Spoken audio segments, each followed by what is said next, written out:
penggolongan tindak pidana yang pertama, penggolongan yang pertama, bahwa tindak pidana di dalam undang-undang atau peraturan perundang-undangan pidana, baik undang-undang maupun perda, itu terdiri atas dua hal ini.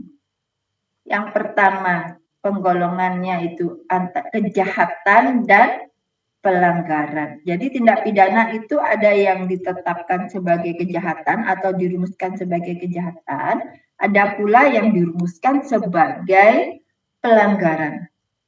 Nah, kemarin sudah saya sebutkan juga sebenarnya, misalkan lalu lintas, itu kejahatan atau pelanggaran? Pelanggaran, Ibu.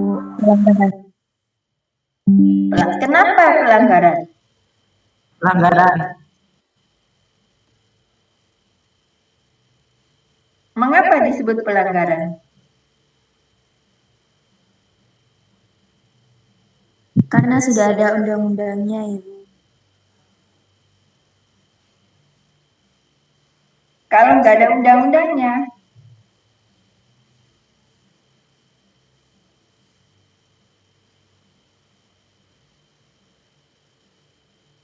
coba Mbak dijawab.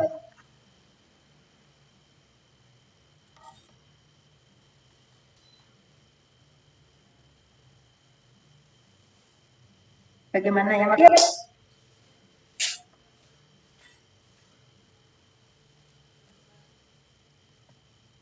coba kalau nggak ada undang-undangnya, pelanggaran itu bagaimana? Tindak pidana atau bukan?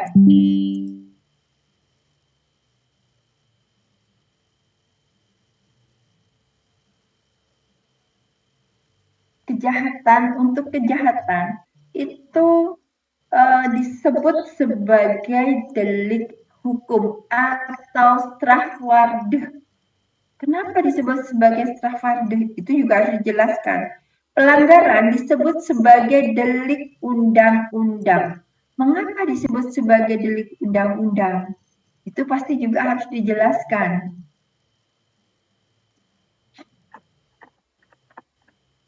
Ini penjelasan dari memori. Sebentar ya. Buka.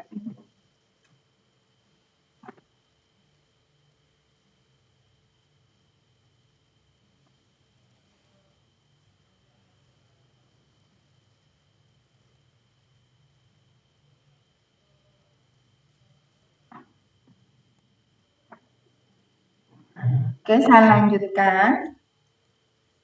Dalam memori Van Tulesting, memori MVT itu naskah akademik ya dari WVS, Wetboek van Strafrecht, atau naskah akademik dari KUHP kolonial. Katakan kalau kita sekarang punya KUHP nasional, maka KUHP yang lama kita sampaikan. Kita anggap aja itu sebagai KUHP kolonial. Nah, kejahatan, jadi dalam penjelasannya dijelaskan di sana dalam MVT bahwa kejahatan itu merupakan delik atau delik hukum. Kenapa dikatakan sebagai delik hukum? Ya, karena kejahatan itu atau perbuatan itu meskipun tidak ditentukan dalam undang-undang sebagai perbuatan pidana, itu sudah dirasakan oleh masyarakat sebagai onreh, ya, sebagai perbuatan yang bertentangan dengan tata hukum. Gitu. Itu kejahatan. Jadi kalaupun kejahatan itu tidak dirumuskan dalam undang-undang, tapi masyarakat itu sudah menilai. Jadi rasa dari masyarakat, masyarakat menilai itu sesuatu yang melanggar hukum, mungkin melanggar ketertiban umum, melanggar norma kesusilaan, mungkin norma agama dan sebagainya. Jadi itu dianggap sesuatu yang sudah patut untuk dicela. Itu kejahatan. Sedangkan pelanggaran berbeda. Pelanggaran disebut sebagai wet delik, yaitu perbuatan yang sifat melawan hukumnya baru diketahui atau baru dirasakan setelah ada peraturan atau setelah dirumuskan dalam satu aturan yang menentukan bahwa itu pelanggaran. Kemarin kan beberapa kali saya sampaikan contoh tentang pelanggaran lalu lintas. Pelanggaran lalu lintas itu sifatnya bisa berubah-ubah gitu. Besok hari ini atau kemarin jalan yang misalkan suatu jalan itu ada perbuatan kita dilarang masuk, maka kalau kita masuk maka itu terjadi pelanggaran. Karena apa? Karena ada simbol, ya, ada tanda hukum sebagai simbol. Nah, di situ itu terjadi pelanggaran. Nah, sebulan kemudian tandanya dicabut oleh pemerintah, oleh Dinas Perhubungan. Maka bolehlah mereka lewat ke sana. Itu yang disebut wet delik. Maka pelanggaran itu dianggap sesuatu yang bersifat melawan hukum karena diatur. Seperti itu. Bisa dipahami? Halo? Bisa, Bu. Bisa, Ibu. Seperti membunuh, Bisa, Ibu. Bisa, Ibu. memperkosa, mencuri, itu delik, ya, atau delik hukum. Kalaupun itu nggak diatur sejak zaman dahulu kala, yang namanya mencuri itu pasti diberikan sanksi oleh masyarakat. Yang namanya memperkosa pasti dinilai sebagai perbuatan yang tercela. Sedangkan untuk pelanggaran, kalau dulu zaman saya kecil nggak pernah pakai helm, nggak ada orang ditilang karena tidak diatur, belum diatur. Kalau dulu seseorang nggak perlu, jangankan dulu, saat ini saja sudah diatur, penerapannya itu berbeda. Di Bangkalan, mungkin 99% orang-orang yang naik mobil itu tidak safety belt-nya tidak digunakan.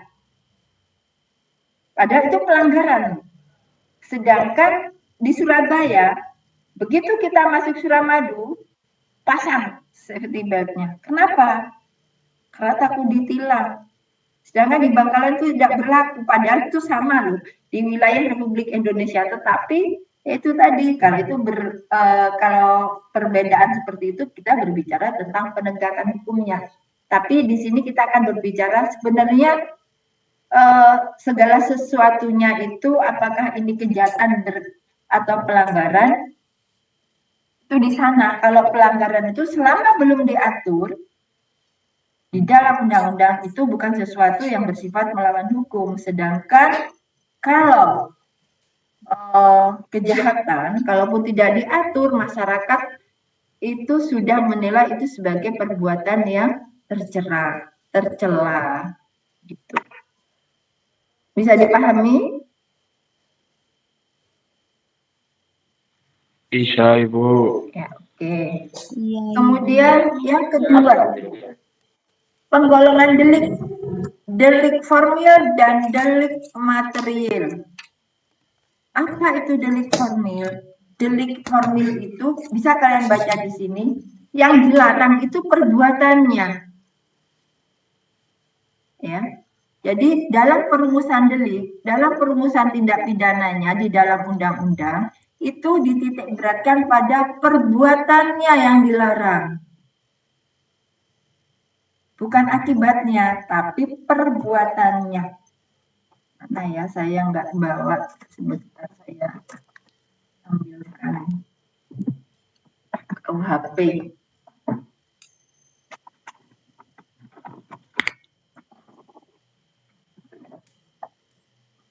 Dicontohkan di situ 362 atau 160. Pasal 160 KUHP. Ada yang bawa KUHP? Ada yang siap KUHP-nya?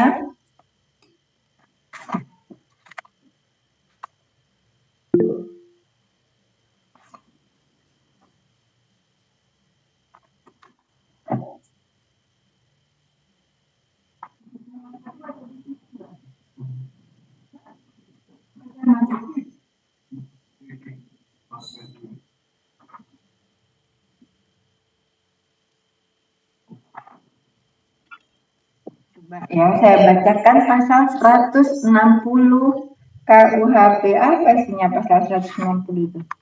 Nih. Contohnya ya, yang dilarang itu perbuatannya ya. Kalau untuk delik formil. Barang siapa di muka umum dengan lisan atau tulisan menghasut supaya melakukan perbuatan pidana, melakukan kekerasan terhadap penguasa umum, atau tidak menuruti baik ketentuan undang-undang maupun perintah jabatan yang diberikan berdasarkan ketentuan bla bla bla bla bla, diancam dengan pidana sekian. Ini yang dikatakan yang dilarang adalah perbuatannya. Yang penting menghasut di muka umum sudah melakukan upaya-upaya untuk menghasut, itu sudah masuk perbuatan pidana. Nggak perlu dibuktikan dulu apakah orang yang dihasut itu terpengaruh atau tidak, sehingga melakukan perbuatan seperti yang dia inginkan atau diinginkan oleh si penghasut. Gitu. Jadi cukup sudah menghasut, sudah cukup. Nggak perlu orang yang dihasut itu terpengaruh kemudian melakukan perbuatan yang diinginkan oleh orang yang menghasut. Itu delik formil. Yang dilarang adalah perbuatannya. Bisa dipahami? Bisa, Bu. Kemudian delik material. Delik material ini delik yang perumusannya dititik beratkan kepada akibat yang tidak dikehendaki atau dilarang. Jadi tidak hanya perbuatannya, tapi juga harus terjadi akibat. Gitu. Jadi tidak hanya melakukan perbuatan saja, tetapi akibat dari perbuatan itu harus terjadi. Itu yang dikatakan sebagai delik material. Jadi delik ini menginginkan adanya kesempurnaan. Jadi selain melakukan suatu perbuatan juga harus timbul akibat. Kalau nggak timbul akibat, maka belum selesai itu berarti. Gitu. Misalkan pembunuhan, pasal 338. Nih ya. Barang siapa dengan sengaja merampas nyawa orang lain, diancam karena pembunuhan. Jadi yang dilarang itu adalah matinya orang. Merampas nyawa orang lain, diancam karena pembunuhan. Jadi kalau nyawa orang itu masih melekat, belum terjadi, tidak dapat dikatakan sudah terjadi pembunuhan. Orangnya mati apa enggak? Enggak. Itu bukan pembunuhan, tapi percobaan pembunuhan. Dikatakan pembunuhan itu kalau orangnya mati, nyawanya sudah terampas, terpisah dari badannya, itu yang dikatakan pembunuhan. Akibat yang dilarang itu apa ya? Matinya orang. Kalau nggak mati, maka delik material ini belum sempurna. Gitu. Jadi yang dilarang adalah selain perbuatannya juga akibat dari, jadi titik beratnya itu akibat dari perbuatannya.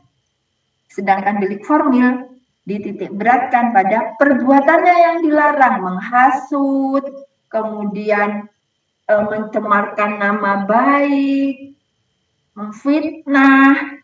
Nah, seperti itu. Yang penting sudah mencemarkan. Perkara orang yang dicemarkan itu menjadi tercemar atau tidak, itu nggak penting. Yang penting si X misalkan sudah melakukan perbuatan itu, gitu.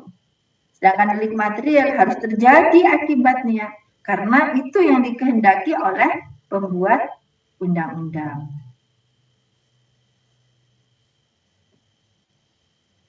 Paham? Ada pertanyaan? Ini masih ada mahasiswanya atau sudah nggak ada? Tidak ada, Bu. Ada, Bu. Ada, Bu. Bu. Ada, Bu. Ada Ibu. Ada, Bu. Ada, Bu. Ada Ibu. Ada Ibu. Gas Bu, gas Bu. Oke, saya lanjutkan. Ini masih banyak sih. Ada Bu. Hadir. Delik komisionis dan delik omisionis. Delik komisionis per omisionis komisa. Ada 3 nih. Delik komisionis, delik omisionis, delik komisionis per omisionem komisa. Apa itu delik komisi? Komisionis katakan delik komisi ya. Omisionis disebut juga delik omisi atau delik komisionis per omisionem komisa. Atau delik omisi yang tidak murni. Apa itu delik komisi? Adalah delik yang berupa terhadap larangan atau berbuat sesuatu yang dilarang oleh undang-undang. Itu delik komisionis.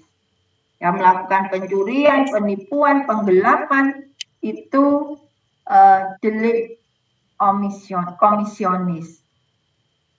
Sedangkan delik omisionis atau delik komisi adalah berupa pelanggaran terhadap perintah atau tidak melakukan sesuatu yang diperintahkan atau diharuskan. Misalkan yaitu tadi dia misalkan jaga kereta api, dia kan harus mengikuti itu. Atau ini, misal tidak hadir dalam persidangan, jadi orang itu harus wajib hadir di persidangan. Kalau tidak hadir akan dijemput paksa. Misalkan seperti pasal 522 KUHP katanya ya. Bentar, 522 KUHP. Apa itu isinya 522 KUHP?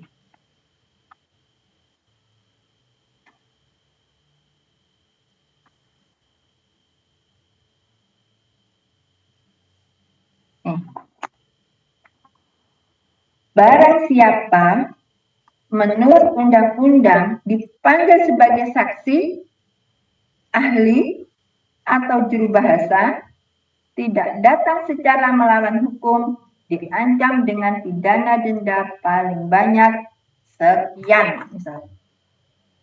Jadi seseorang itu pada dasarnya wajib hadir sebagai saksi, sebagai ahli dan sebagainya. Kalau memang dipanggil oleh pengadilan, kalau nggak datang, nah berarti ini kan memerintahkan orang itu harus hadir sebagai saksi kalau diminta menjadi saksi. Kalau nggak hadir, nah itu yang dikatakan sebagai pelanggaran terhadap perintah atau tidak melakukan sesuatu yang diperintahkan atau diharuskan. Itu delik omisionis. Sedangkan delik omisi tidak murni atau komisionis per omisionem komisa, yaitu delik berupa pelanggaran larangan, akan tetapi dengan jalan tidak berbuat. Seperti ini. Ibu membunuh anaknya dengan tidak memberikan air susu atau tidak menafkahi dan sebagainya. Oke, mudah ya. Kemudian yang keempat, delik dolus dan culpa. Artinya yang delik atau tindak pidana yang dilakukan dengan sengaja dan dengan kealpaan. Ini contoh-contohnya. Kalau dolus itu artinya sengaja, dengan maksud, dengan tujuan, dikehendaki, itu dolus. Sedangkan culpa atau dengan delik yang membuat kealpaan karena tidak berhati-hati dan sebagainya. Nanti bisa dilihat. Kemudian delik tunggal dan delik berganda. Delik tunggal ini misalkan contohnya delik yang cukup dilakukan dengan satu kali perbuatan. Contoh 480. 480 ini tentang penadahan. Jadi penadahan ini yang menerima hasil tindak pidana itu penadahan. Nah, cukup sekali saja. Itu sudah masuk ke penadahan. Sedangkan berganda, kalau berkali-kali, bolak-balik beli sepeda motor curian, beli lagi, itu bukan penadahan lagi. itu 481, yaitu penadahan yang sebagai mata pencaharian. Misalnya, jadi berulang-ulang dia melakukan itu. Itu tunggal dan berganda atau bersusun.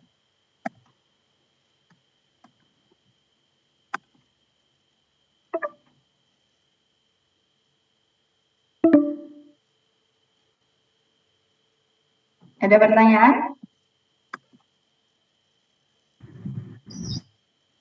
Yuk, ini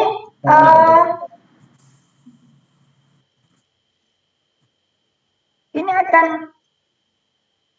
selesai dalam 10 menit.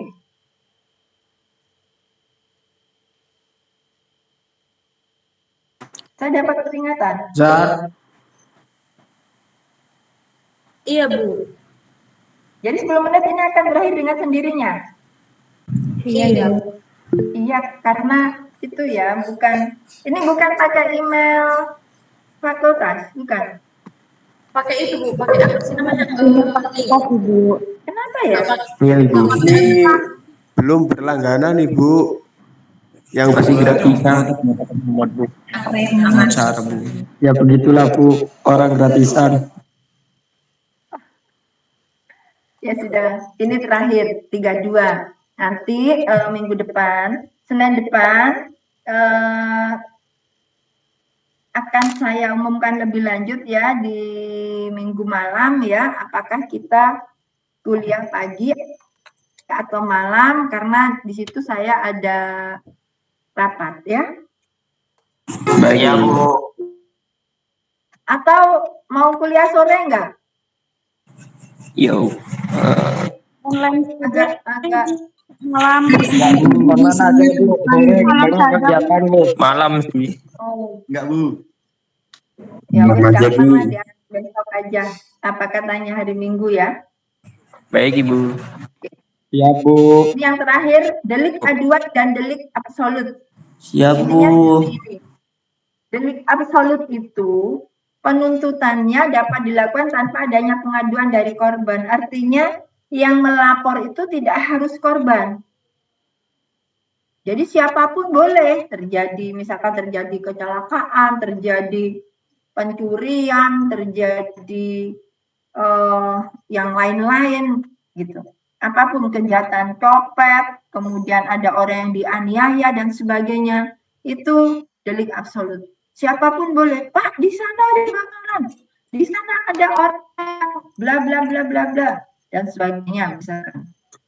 Ada orang yang merusak mobil orang lain atau bagaimana, itu delik absolut. Jadi siapapun boleh melapor ke polisi. Sedangkan delik aduan ini beda. Delik aduan ini penuntutannya atau penegakan hukumnya, katakan ya secara umum, itu hanya dapat dilakukan kalau ada pengaduan dari korbannya atau orang yang diberikan kuasa. Misalkan delik penghinaan, nggak bisa. Misalkan si X menghina si Y, kemudian si A melaporkan bahwa si Y dihina oleh si X, itu nggak boleh. Harus korban sendiri yang melapor atau orang yang diberikan kuasa. Gitu. Jadi ada tindak pidana yang dirumuskan sebagai delik absolut, artinya siapapun boleh melapor, dan ada juga yang dirumuskan sebagai delik aduan, yang melaporkan ini harus korbannya, nggak boleh orang lain. Itu, oke? Bisa dipahami? Bisa, Ibu. Saya pikir cukup sampai di sini ya, sebelum kita tiba-tiba terputus.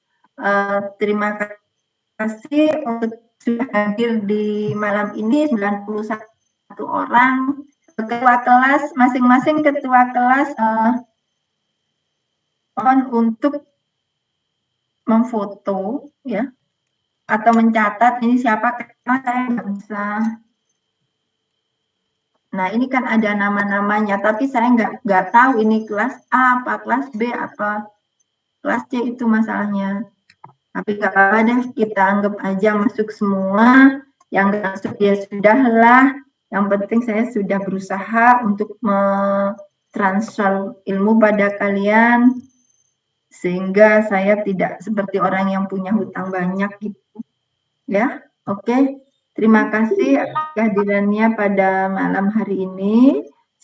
Mohon maaf tadi siang saya tidak bisa ngajar. Saya akhiri sampai di sini. Assalamualaikum warahmatullahi wabarakatuh. Waalaikumsalam warahmatullahi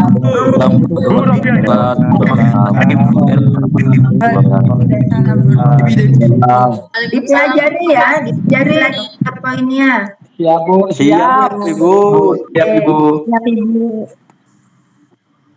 Bye-bye. Info. Halo guys. Apa? Bima. Kumpul kose Dedi, kumpul kose Dedi, kumpul kose Dedi. Lapo. Ready. Ayo. Kumpul kose Dedi, kumpul kose Dedi. Semua meluncur, kose Dedi, serang. Jadi